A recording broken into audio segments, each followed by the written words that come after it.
BJP. സംസ്ഥാന നേതൃയോഗത്തിന് കേന്ദ്രത്തിന്റെ വിലക്ക് ഇന്നും നാളെയുമായി കൊച്ചിയിൽ നടത്താനിരുന്ന നേതൃയോഗം മാറ്റിവെച്ചു. തിങ്കളാഴ്ച കോർ കമ്മിറ്റി മാത്രം നടത്താനും തീരുമാനം. തെരഞ്ഞെടുപ്പ് പരാജയത്തിൽ ഉടൻ നടപടി വേണ്ടെന്നും നിർദ്ദേശം. കൊച്ചിയിൽ നിന്ന് സഹിൻ ആന്റണിയുടെ വിശദാംശങ്ങളുമായി. സഹിൻ, ഏത് സാഹചര്യത്തിലാണ് ഈ യോഗം മാറ്റിവെക്കാനുള്ള തീരുമാനത്തിലേക്ക് എത്തിയത്? ആതിര, ബി.ജെ.പിയിൽ നേതാക്കൾ തമ്മിലുള്ള ആഭ്യന്തര കലഹം ശക്തമായിരിക്കുന്ന സമയത്താണ് ഒരു നേതൃയോഗത്തെക്കുറിച്ച് തീരുമാനിച്ചതും ഒപ്പം തന്നെ തിരഞ്ഞെടുപ്പ് പരാജയം വിലയിരുത്തുന്നതിന് വേണ്ടി നേതൃയോഗം ചേരാൻ സംസ്ഥാന നേതൃത്വം നിർദ്ദേശം നൽകിയതും. ഈ വരുന്ന ഇന്നും നാളെയുമായിട്ടായിരുന്നു ഈ നേതൃയോഗത്തിന് തീരുമാനിച്ചിരുന്നത്. എറണാകുളത്ത് വെച്ചായിരുന്നു നേതൃയോഗം തീരുമാനിച്ചിരുന്നത്. എന്നാൽ ആ 2 ദിവസത്തെ നേതൃയോഗം മാറ്റിവെക്കാൻ തന്നെയാണ് കേന്ദ്ര നേതൃത്വം നിർദ്ദേശം നൽകിയത്.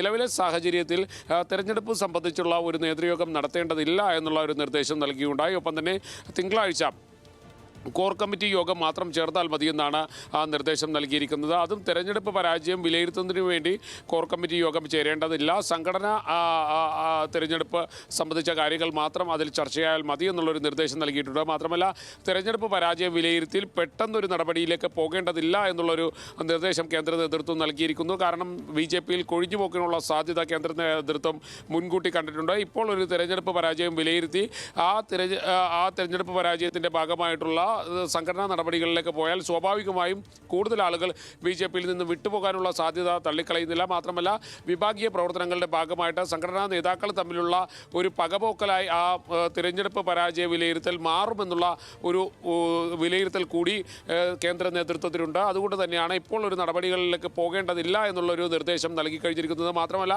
ശോഭാ സുരേന്ദ്രൻ അടക്കമുള്ള ആളുകളെ കുറ്റപ്പെടുത്തിയതിനെതിരെയുള്ള ഒരു കുറ്റപത്രം പോലെ തയ്യാറാക്കിക്കൊണ്ട് സംസ്ഥാന നേതൃത്വം ഒരു റിപ്പോർട്ട് കേന്ദ്ര നേതൃത്വത്തിന് നൽകിയിരുന്നു.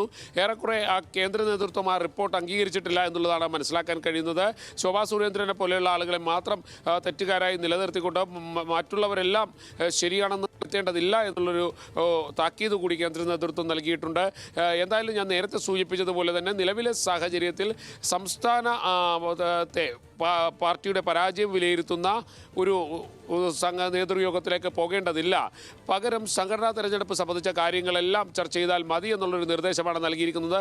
മറ്റൊരു നിർദ്ദേശം കേന്ദ്രം നൽകിയിരിക്കുന്നത് ഈ മാധ്യമങ്ങൾക്ക് ഈ വാർത്തകൾ ചോർത്തി കൊടുക്കുന്ന ആളുകൾ എത്രയും പെട്ടെന്ന് കണ്ടെത്തി കേന്ദ്രത്തിന് അവരെക്കുറിച്ചുള്ള റിപ്പോർട്ട് നൽകാനാണ് ആവശ്യപ്പെട്ടിരിക്കുന്നത്. എന്തായാലും ബി.ജെ.പിയെ സംബന്ധിച്ചിടത്തോളം ഇപ്പോൾ 3 തട്ടുകളിലായി ബി.ജെ.പി നിൽക്കുകയാണ്. ശോഭാ സുരേന്ദ്രൻ, ഒപ്പം തന്നെ കെ സുരേന്ദ്രൻ, കൂടാതെ വി മുരളീധരൻ, എം.ടി. രമേശ് ഇങ്ങനെയുള്ള സംഘങ്ങളായി ഇവർ തിരിഞ്ഞിരിക്കുകയാണ്.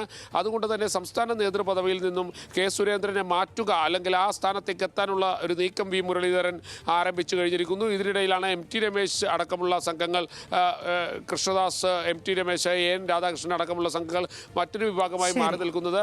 അങ്ങനെ ബി.ജെ.പിയിൽ വലിയ രീതിയിലുള്ള വിഭാഗീയ പ്രവർത്തനങ്ങൾ നേതാക്കളുടെ ഭാഗത്തു നിന്ന് തന്നെ ഉണ്ടാകുന്നതായാണ് കേന്ദ്രത്തിന്റെ വിലയിരുത്തൽ. ആതിര. ശരി, സഹിൻ ആന്റണിയാണ് വിശദാംശങ്ങൾ നൽകിയത് കൊച്ചിയിൽ നിന്ന്.